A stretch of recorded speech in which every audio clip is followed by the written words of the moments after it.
Hey guys, alright? Welcome everyone. The film begins with an audio recording of a man addressing his son. He explains that they moved to the farm to keep his son, Solomon, safe and help his mother get better, but she isn't improving. The man worries that his wife is getting worse instead of better. Then we see Solomon standing at the edge of the forest, watching a figure drag something bloody. The next time we see Solomon, it is apparent that he is blind. He is sitting on the porch, collecting crickets in a jar. His mother comes out of the house and calls him to check his traps. She helps him put on his coat, then Solomon grabs a rope that he ties around his waist, along with a long stick that serves as his guide. His mother tells Solomon she will let him find the first trap. Solomon walks and, with one hand, searches for the warning bells they set up while the other hand guides the long stick to hit the animal trap. The next morning, Solomon tells his mother that his cricket is no longer jumping. She asks how long he has kept it in the jar, and he shrugs. She gently reminds him that creatures cannot survive in the jar for long, teaching him that they need to breathe, eat, and drink to survive. She announces that it is his father's birthday and that she will take him fishing since it was his father's favorite activity, and she will also bake a cake. Solomon gets ready cheerfully, putting the rope around his waist before heading out.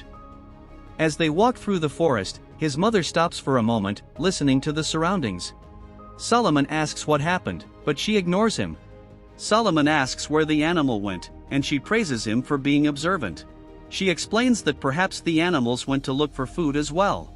While they are sitting by the river fishing, Solomon suddenly asks his mother what happens when people die. This catches her off guard, and she asks why he is thinking such thoughts. She gently explains that death is not the end but rather another change. Solomon asks his mother to clarify, and she compares the change to a caterpillar turning into a butterfly, saying that life continues but in a different way. She then changes the subject, informing him that he does not need to worry about it for now, as he is young and strong, and assures him that he will be around for a long time. While Solomon searches for worms to use as bait, his mother hears a noise not far from where they are. She straightens up and calls for her son. Meanwhile, the boy has a handful of worms in his hand when he comes across a large chain, which he then pulls. She surprises him by scolding him for wandering too far and shows her the worms he found. She agrees that the worms are large but says they need to leave immediately. Back at the farm, his mother is still on the ground when her son exclaims that he found a root.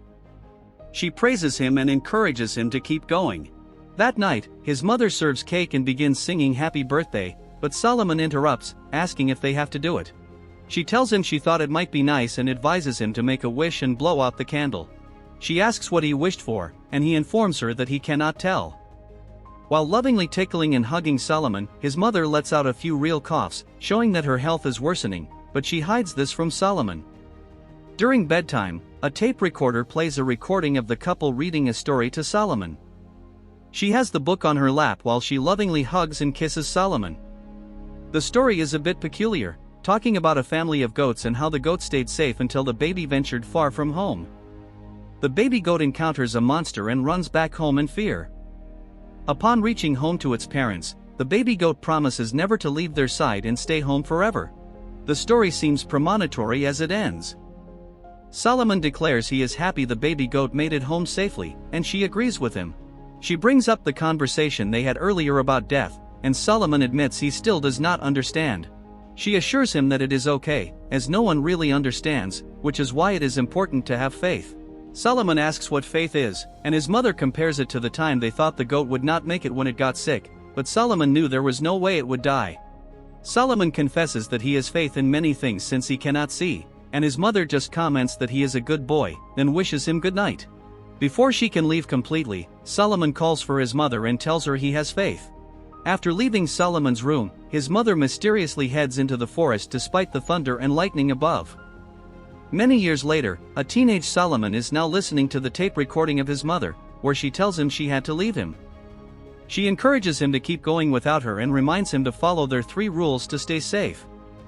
The first rule is always to give back to the forest that provides.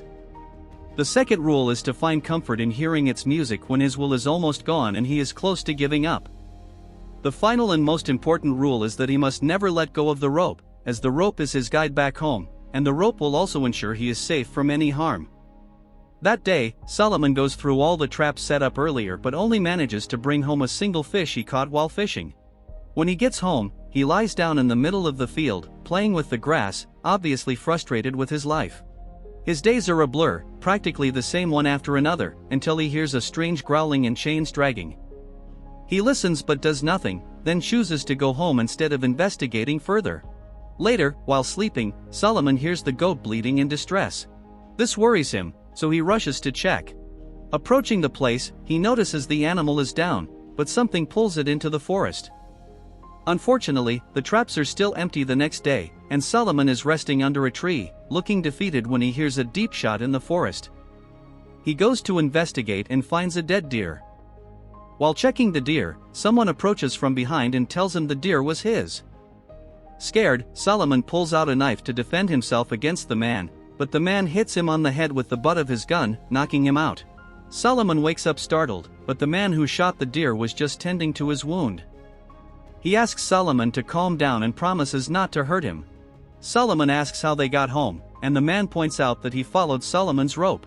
He jokes that Solomon is tied to the house because he did not want to lose it.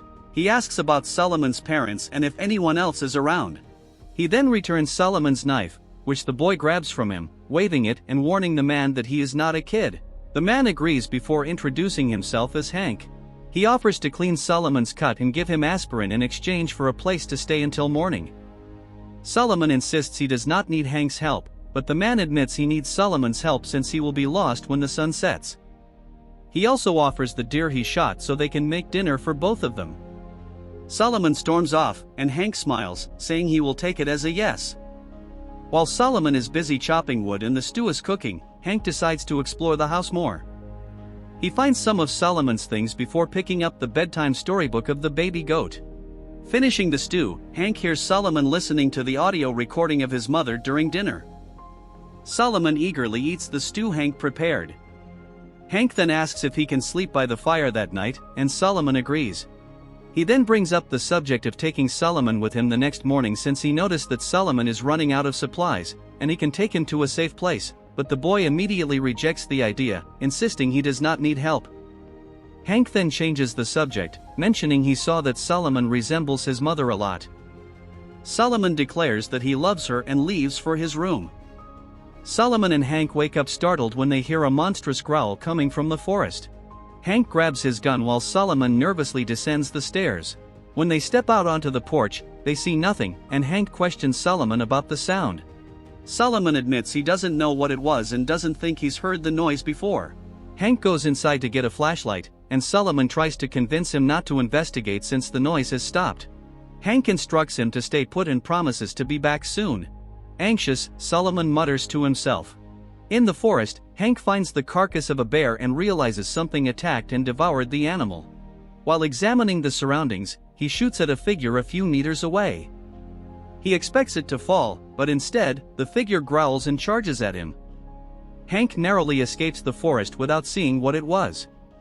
Hank returns to the house and searches for Solomon, who is rocking back and forth in his room, humming to calm himself. Hank presses Solomon about the creature, but the boy refuses to answer, finally hiding under his blanket while continuing to rock. Hank shares that whatever it was big enough to take down a bear before reassuring the boy that they are safe. Hank wakes up the next day and finds Solomon working around the house. He tries to ask about the noise from the previous night, but Solomon still doesn't respond. Then, he mentions the deer they caught and offers to teach Solomon how to preserve it so he can have some jerky for the winter.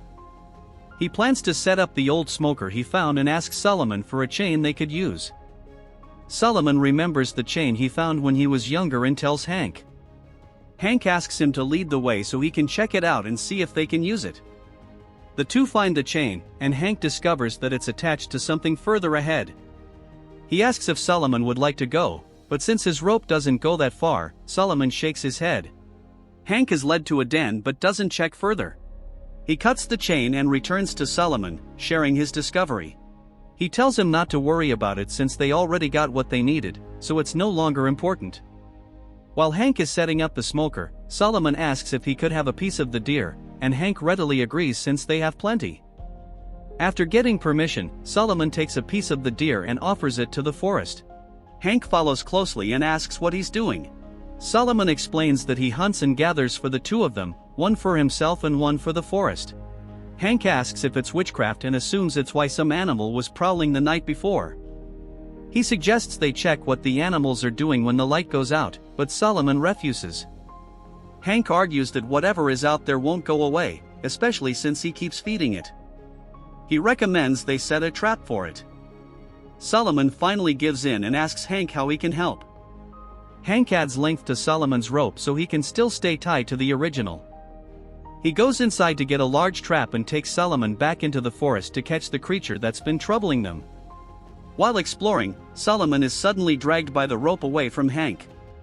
He pleads for Hank to catch him while Hank runs after him, shouting his name. When Hank finally reaches Solomon, he tells him they're going home since it's not safe for them to stay in the forest any longer. Back at the house, Hank comforts Solomon and promises that whatever is in the forest won't be able to enter the house. He tries to convince Solomon that the trap they set will catch it. Hank then asks Solomon if he knew about the diary his mother wrote. Solomon admits he didn't know and asks what it says. Hank then asks for permission to read it. It seems that the mother started the diary when Solomon was only 4 years old. She shares that it was her father's idea to keep a diary so she could write down all the things they did together. Hank stops when the mother's story takes a disturbing turn. It seems that Solomon's parents had an argument after his father tried to take Solomon away from her. His father thought being in the middle of the forest was doing more harm than good, but she believed she was doing the right thing. It's strongly implied that she either drove Solomon's father away or seriously injured him after that. Hank doesn't know how to explain this to Solomon. He makes an excuse that it's late and persuades Solomon to rest. While Solomon rests, Hank goes out with another large trap to hunt the creature causing trouble. At a certain point, deep in the forest, he stops when he notices several dry bones and among them, he sees human bones. The next day, Solomon wakes up and realizes Hank isn't home. He puts on his guide rope and walks around the farm, looking for and calling out for the man. While searching the forest, Hank finds an improvised shelter and another diary with the mother's handwriting addressed to Solomon. It's filled with scribbles and apologies. It's getting late, so Hank decides to return to Solomon. While listening to his mother's recording, Solomon hears a gunshot and gets worried, so he immediately runs into the forest. He reaches the end of his rope and only finds Hank's bag. Finally, he removes his guide rope and crawls to continue searching for him. Solomon eventually reaches where Hank is lying and surrounded by animal bones, and unfortunately discovers that he is already dead. As he mourns the loss of Hank, he hears the clinking of chains, and we finally discover it's his mother, with chains tightly wrapped around her body. It's revealed that she is the creature Solomon was feeding in the forest and the one making all the noises at night. It can be deduced that she must have voluntarily left Solomon that night when she felt she was changing and chained herself in the forest to keep her son safe from her. Solomon straightens up and pulls out his knife. His mother charges at Solomon, seemingly attacking her prey, but is suddenly stopped by the chains wrapped around her. She struggles to reach Solomon as the boy starts to hum his song. His mother regains her consciousness, and Solomon finally realizes that the creature is his mother. She breaks free from her deteriorated chain and hugs Solomon tightly, but he is still holding his knife. He ends up killing the woman who was once his mother. The film ends with Solomon having a coughing fit and sitting at the base of a tree. He closes his eyes, and when he opens them again, his once human eyes now have cat-like pupils.